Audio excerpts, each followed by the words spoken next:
Welcome back to the Two Promises podcast. Let's dive right into another exciting adventure with BD and crew as he pursues his new passion of one day finding the most epic bourbon. The Two Promises team send their special thanks to Hobie and the Huckleberries for their masterful theme music. So grab a glass, relax, and enjoy responsibly. Baby says she's leaving if I don't stop drinking wine. So I switched to whiskey, now I'm feeling fine. Drinking that smooth, smooth whiskey. No more wine. I like straight bourbon. Baby, you try the ride. So, if you don't mind, maybe going into a little bit more of that story on how, you did get led down this little trail, even though you knew, hey, this is bad. Well, maybe you didn't know, but you were seeing red flags, things are going, but you still felt yourself kind of trapped in this relationship. Would you mind sharing kind of on that? Absolutely. So again, I held on to those words that he said, those sweet nothings. I held on to the fact that I know I was attracted to him and he was charming and we did have nice times together. And he told me all the time how much he put effort into me. I saw other women look at him. I saw other women want him. And I felt so happy that I was the one on his arm. And it's all very trivial now in hindsight. At the end of the day, he was just an attractive, charismatic sociopath. And I held on to it because I wanted to believe that he loved me. So leading into the second kidnapping, it was much more brutal than the first kidnapping. We were at his apartment and an argument erupted and he started the arguments. He started them. And a lot of the times that theme was, oh, he feared I was cheating on him. He feared that. So I was done. I knew that he got violent because he had already pushed me during the first kidnapping. So in my mind, when he started to yell at me with this fear that I was cheating on him, I just decided I'm going to get up and leave. I'm going to leave. And I get up to go to the top of the stairs because you have to go to the top of the stairs to go down out. That's how his apartment was set up. I tried to escape his anger. So I leave out to escape his apartment and he runs out in front of me and he blocks my way and I see that he has a weapon. And this has completely changed the dynamics. He's never used a weapon with me before. So he holds a weapon up to me. He holds the blade to my face. Like a big sword, right? It was an actual sword, an actual heavy sword. And he held it up to my face and I will never forget it. He said, if you try to move past me, things will get ugly. And I remember it was in disbelief. I had a weapon in my face. I tried to escape an escalating situation and I had a weapon in my face. And I knew that I could not leave now. He had blocked my way and there's a blade in my face.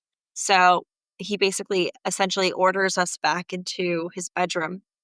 And there's this fear that just overtakes me, knowing I can't leave now. He has changed the dynamics completely. And so he then proceeds to yell at me, scream at me for 2 long hours where I am not free to leave. And like one point he puts his hand over my mouth and he's yelling at me because I'm crying. I had to talk my way essentially out of that situation. I had to convince this deranged man with a weapon that I was not cheating on him for him to eventually let me go after 2 hours. And that was the second time he had kidnapped me. And at the time, I did not think of these as kidnappings, as bizarre as that sounds, because I was so wrapped up into this. I just knew it was horrific. So finally, he lets me go. And I am driven by a friend to the police station because I knew it was not okay. I knew it was not okay, even though I didn't necessarily think of it as the word quote unquote kidnapping. I knew it was not okay to be held hostage and threatened with a weapon. So I go to the police department and they have the nerve to say to me after I said, hey, I've been held hostage by my boyfriend and I've been threatened with a weapon. And when I tried to escape, he said, if you try to move past me, things will get ugly. And they had the nerve to say to me, well, I'm sorry, we can't do anything. That's pretty much a domestic dispute. He did not outright say he was going to kill or harm you. So we technically cannot even arrest him. They didn't even question him. And now looking back, I think that is absolutely so appalling. If somebody says, especially, a young woman says, hey, I've been held hostage for 2 hours. I was not allowed to leave the apartment. He threatened me with a weapon when I tried to escape. Absolutely, he should have been arrested right then and there. Right. This strange world that we live in where it's like, oh, it has to be so specific in order for you to do anything to help, but it can be so broad that you can not do anything to help, that you cannot intervene and not do what we believe the system is supposed to do, that we're raised, that we're told, this is what the system does. We're protecting innocent people. We're doing these things for the benefit of the innocent and the underprivileged and whatever it is. Like, you have rights, but in reality, it's like one little thing gets the most heinous criminal off of the hook. Yeah. So that kind of makes me think a little bit about your story as well, and anything that they can look to just unburden themselves with the duty to act, the actual things that they should do. This is something that I kind of see reoccurring in my life a lot, is whenever I'm trying to advocate for the right thing, for justice, for improvement, for changes, and you're talking to all of these people and they'll use any little thing to discount you. Maybe it's because my responses are not really that extreme or overboard, Yeah. but to some people, they might see it that way. And then that gives them that little click. Okay, cool. Now I don't even have to do anything with this guy because he's unreasonable. Ugh, it's unfair. So, right. And so you've seen kind of some of this stuff play out in a different way with different words. And oftentimes, like you said, from growing up, your mother would drug you. Yes. And in the book, you were also forced by Jake to also take drugs, and you limited it. You did your best to not overconsume or whatever, but you knew that in the scenario you were in, you needed to do that to move it forward and to get through. So, do you mind kind of sharing a little bit about that with the audience, with the listeners?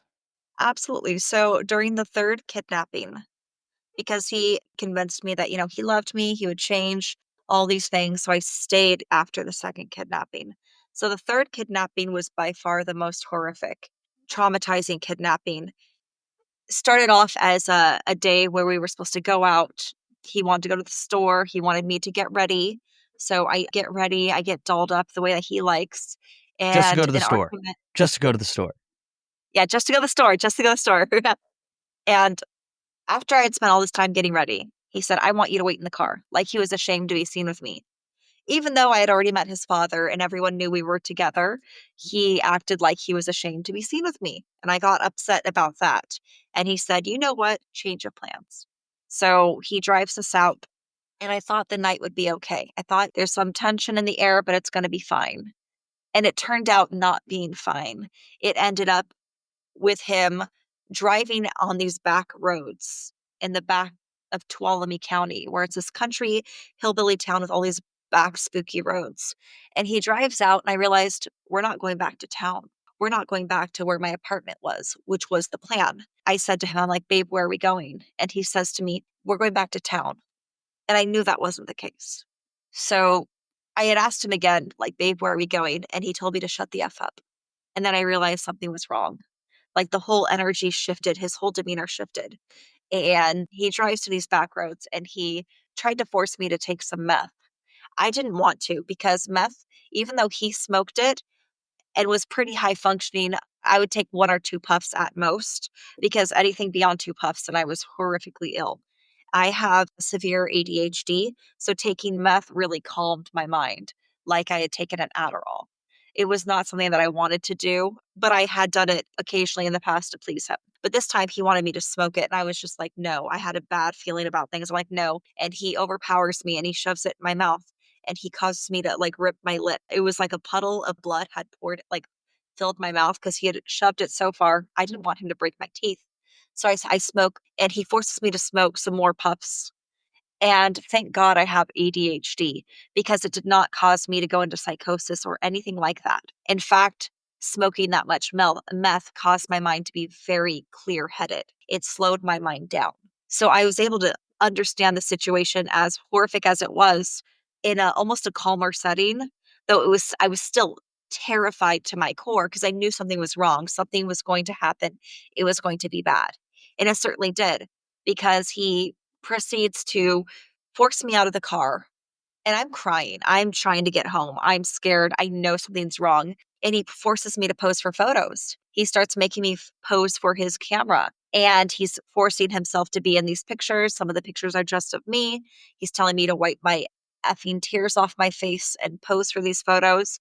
And he's forcing me to smoke more meth. And then he would get me back in the car, drive down another back road, pull me out of the car, force me to pose for more photos. I'm terrified. I'm crying. Take me home, babe. What's going on?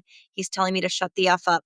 And at one point during this horrific encounter, which lasted for 12 long hours, mind you, I was kidnapped for 12 long hours. He talks about selling me, saying that he could sell me for a few $1,000s easily. Yes, that's what I was going to ask about, is he was making these comments and he was being very direct about, you could disappear. Yeah. I could sell you. I could, yeah. Yes, Go ahead. absolutely. He said, you could disappear.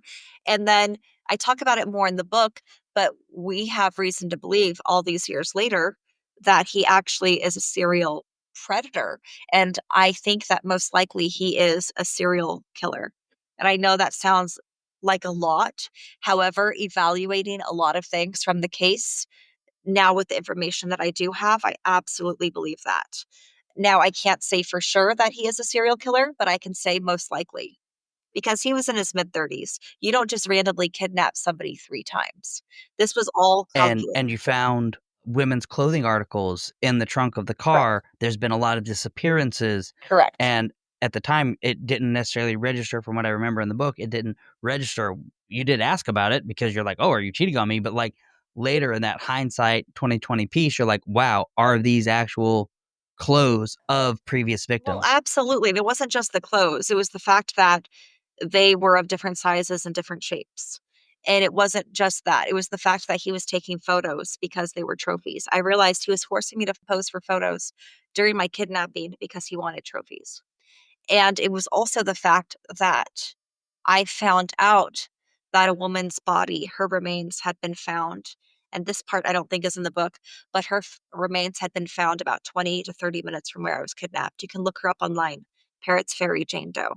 And she had been chained up and tied up. And multiple women, multiple people have gone missing. And she was taken like just from where I was essentially. All of these pieces are thrown together. In fact, I'll say this. I put all of the evidence, all of these details into ChatGPT, and I said 1 through 10, how likely is this person a serial killer? And ChatGPT said 9 or 10. And ChatGPT actually broke it down, the fact that he was in his mid-30s. This was not just a new behavior of a teenage boy acting out. This was a man who had been established. There was the calculation of the drugging, of the taking the photos, of the trophies of these used women's underwear and bras and panties, everything. It was all of this, especially given the fact of the people going missing. I absolutely believe without a shadow of a doubt that the man who kidnapped me has kidnapped other women.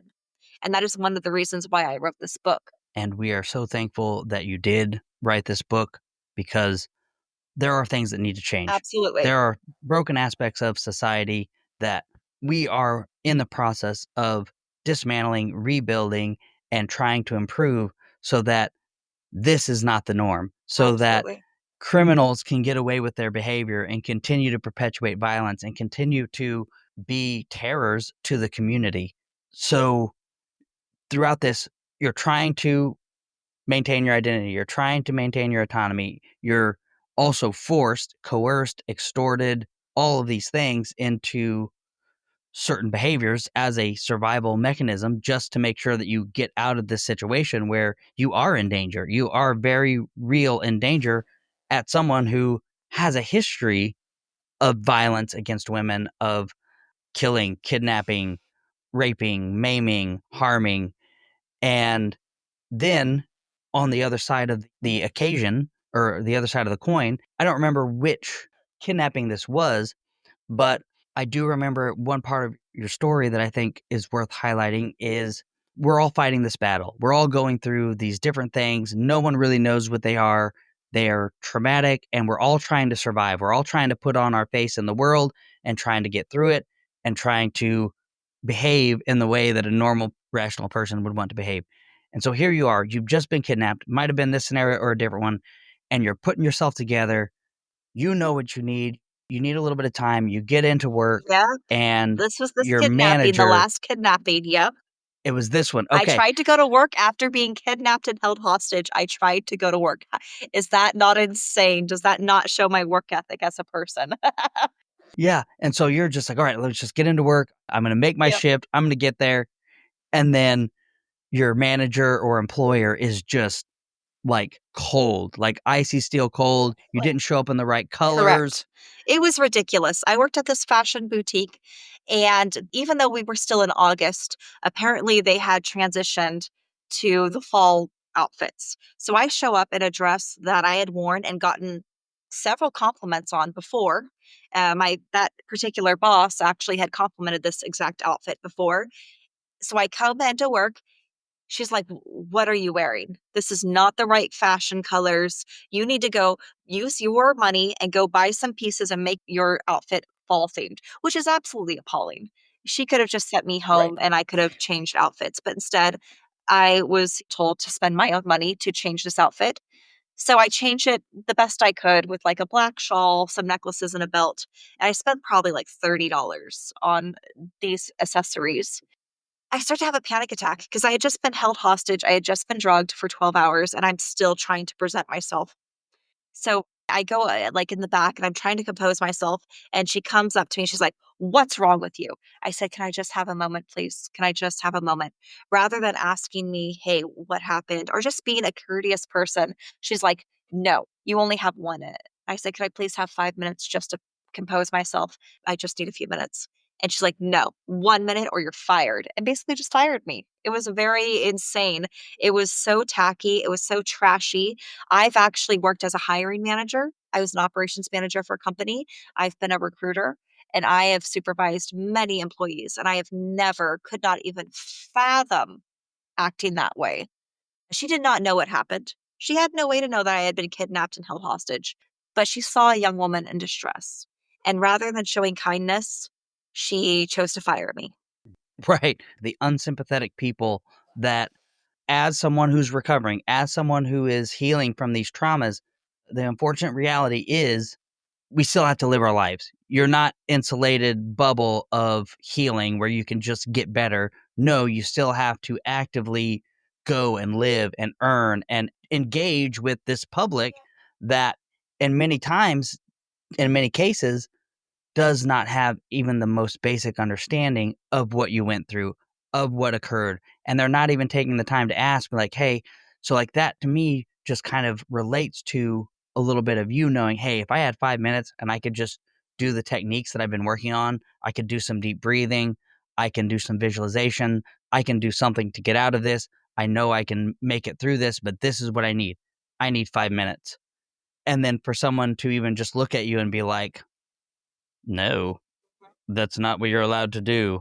You don't get 5 minutes, you get 1 minute, and those are the rules, and goodbye. And it's like, also, you buy stuff, and then now you're fired. You know what I mean?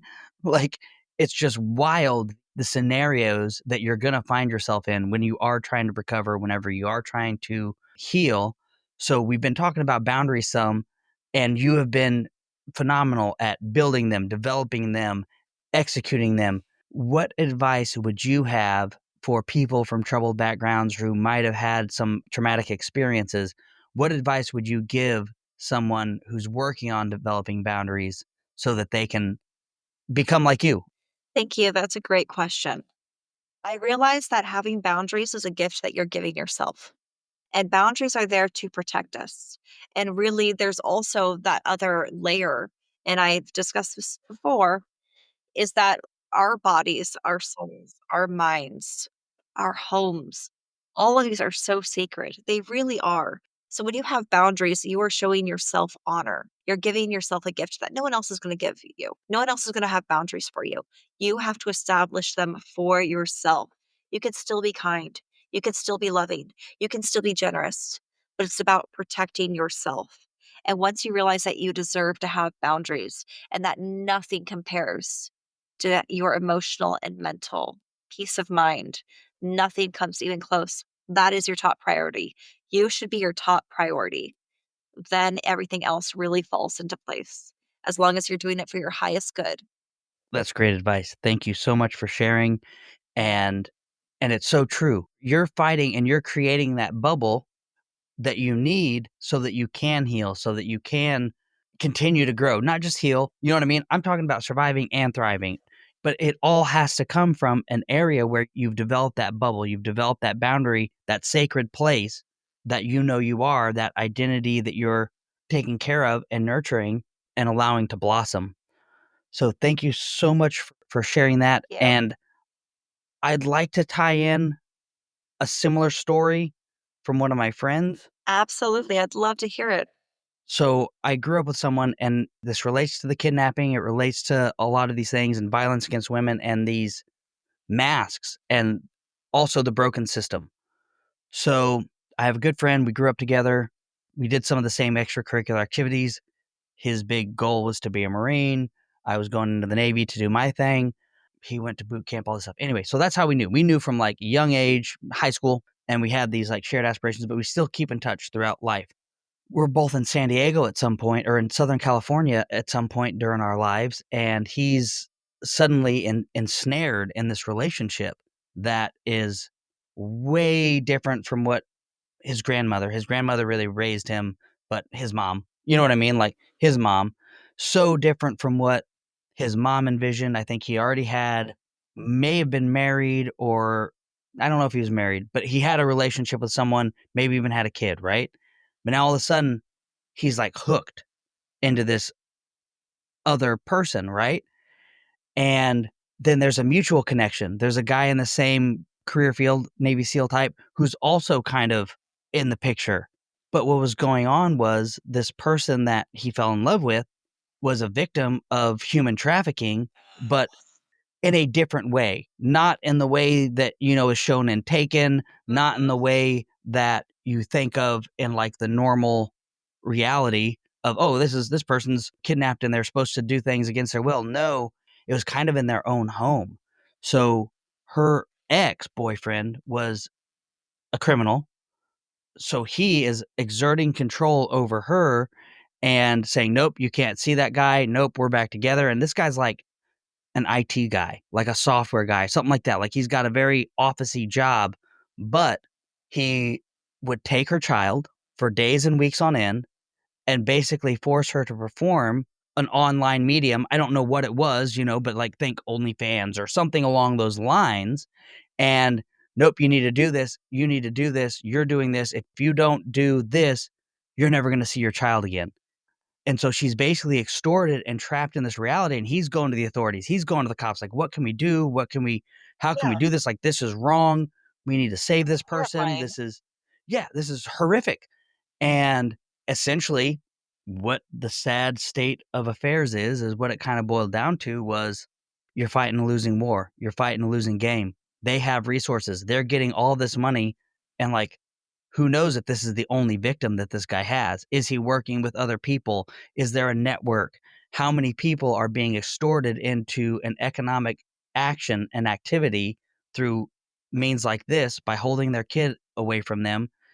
And then now they're generating money. So it's like, yeah, so you're going to have lawyers and proving all of this. And guess what? They've got more means. They've got more resources. You're a disabled vet with no job. Like, what are you going to do? My gosh, You know what I mean? horrifying. That's so sad. Absolutely horrifying. And it's like, hey, man, they're just going to hold this up in court and it's just going to be a drain. And there is no justice. There is no real logical way out. And that's just really the sad state of affairs in a lot of things. And it's troubling and it's not right. And that is what we are working to correct. I'll pass it back over to you to weigh in. Thank you so much for sharing that story. That really does highlight the failures of our current society, especially in relation to the justice system. And I feel that the more we get these stories like my own, like this one out there, the more that we can recognize these feelings and hopefully there can become a change because our society right now truly, truly needs a radical change when it comes to these these vile shortcomings that are very even dangerous. They are absolutely dangerous. People's lives are at stakes. The justice system needs to take things of this nature so much more seriously. Absolutely. I hope that at the end of the day, there will be this radical change and that we don't have to live in a society anymore where women can get abused, extorted, as in the case that you mentioned, kidnapped multiple times, as in my case, and have no one in the justice system really seem to care. Yes, In fact, when I absolutely. looked at my police report from being kidnapped and held hostage for 12 hours, I was appalled. They had made me out to be some sort of addict. It felt like I had been completely discredited. Completely discredited. They said that I kept repeating myself. They said I had low self-esteem. It felt like it had been manipulated to make me appear that I was mentally unstable and that this situation had not occurred. However, lo and behold, it did occur. I am a certified life coach. I am in college to be a therapist. I told the whole entire truth.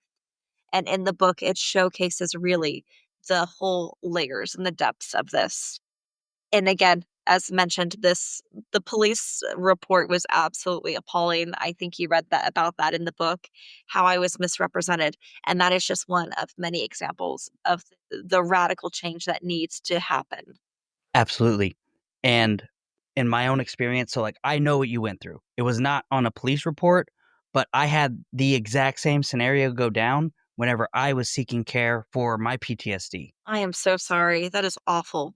And yeah, and so like that is what this so I had to go back through my notes to figure out why am I not getting care? Why is nobody treating me? Why are they discrediting me? Why are they believing some narrative? And it is because their documentation painted the narrative that they wanted me to have, not the narrative that was true that would actually get me to the care that I needed. So I know the betrayal, the hurt, the emotions that go into looking over some documentation or paperwork after the fact whenever you're just like, dude, something needs to change. We need help. The justice system needs help. And then you're looking at it and you're like, oh my gosh, you didn't document this to help me. You did not document this to further justice or my cause or my medical thing. You documented this so that you could paint a narrative that you wanted to believe to absolve yourself of doing your job and acting in the benefit of the citizen, the person, the end user, the person who Mhm. needs it. Yeah. And that is, and we kind of touched on it a little bit earlier on so many times it seems like people are just trying to find that easy button to get out of jail Absolutely. free, to absolve themselves of doing the hard work. It is so sad, and I'm so sorry that you had to face a similar situation. And I'm proud of you for starting this podcast and really using your gifts and using your voice to help others. I think it is so important, and I think it takes a lot of bravery to start a podcast and to share your voice and what you've experienced. So thank you again. Yes, and I really appreciate that. And by no means I'm not trying to make like an uneven comparison. I know that what you went through, what you endured was on a whole different magnitude. I'm just trying to share some of those experiences and relate in the ways that I can. I feel that it is important to share. So thank you. And I don't think it's a matter of what's more or a different magnitude. At the end of the day, we were both let down. And at the end of the day, we are both using our voice to help combat it and to shed light on these vital and appalling shortcomings. Right. So as we kind of wrap up, I want to kind of hit on another theme that I recognized in your story and in your book. Faith has been kind of a consistent thread and theme there. You've had your triumphs with faith and you've also had your letdowns and your betrayals. So, would you mind kind of sharing your side of faith, what that means to you, and how it lives in your life? Absolutely. In my book, I do highlight several instances where I had been horrifically mistreated by those in organized religion. Right now, I currently hold on to faith deeply, irregardless. I feel like it has been a thread throughout my life. However, now I have more of a non denominational spiritualistic approach. So I believe in a higher power. Sometimes I pray to Jesus still, but at this point in time, I probably will not be calling myself a Christian. But I will say that I do hold my faith in a higher power very seriously. I call on my angels, I call on my guides. And yeah, that's where I'm at right now. I think faith is something beautiful and it can be really individualized to whatever works for you. Awesome. Yeah. So I just kind of wanted to highlight that a little bit and your ability to heal in spite of some of the hurt that you have encountered in some of those areas. Because I think that there's a lot of people who grapple with this, who grapple with, again, these systems that we were told to trust in, that we're told to believe in. And there's some people who have been let down by those systems, who've been hurt by those systems. But a lot of the time, it's not the central core that is hurting them, it is broken people. Yes. And I'm so glad that you're able to have seen through that and be able to see, hey, you know what? Like, these are broken people. There's something else there. There is a higher power that I believe in. And that's really my guide. And we're going to heal through this. We're going to go through this. And you've still got a compass bearing that you can work towards. So I do want to thank you again so much for coming on the show, so much for your bravery. We truly are turning the tides of mental health, of the justice system, and the crippling effects that are being perpetuated across generations. Your voice and your story are instrumental part of this cultural revolution, and we will break the chains that are holding so many others in bondage to their past, to their addictions, and to their traumas. And if it were not for you, this wouldn't be possible. But you are that voice. You are changing that tide. You're turning the tides, and you're making a big impact. Thank you so much for being on the show. Thank you so much for having me. It has been a pleasure. Thank you again. I really appreciated this opportunity to share my story, and thank you for sharing some of yours as well. Absolutely. Thank you so much. Thank you. Thank you for joining us today on this curious roller coaster of life. If this is your stop, please exit peacefully. Enjoy the rest of your day. If you're ready for another one, just push play. Just a final note before you go, thank you, and thank you for feeling. The distillation and aging process is different for everyone. I'm not quite sure what you're ready for. Sip slowly and enjoy responsibly. Baby says she's leaving if I don't stop drinking wine. So I switched to whiskey, now I'm feeling fine. Drinking that smooth whiskey. No more wine.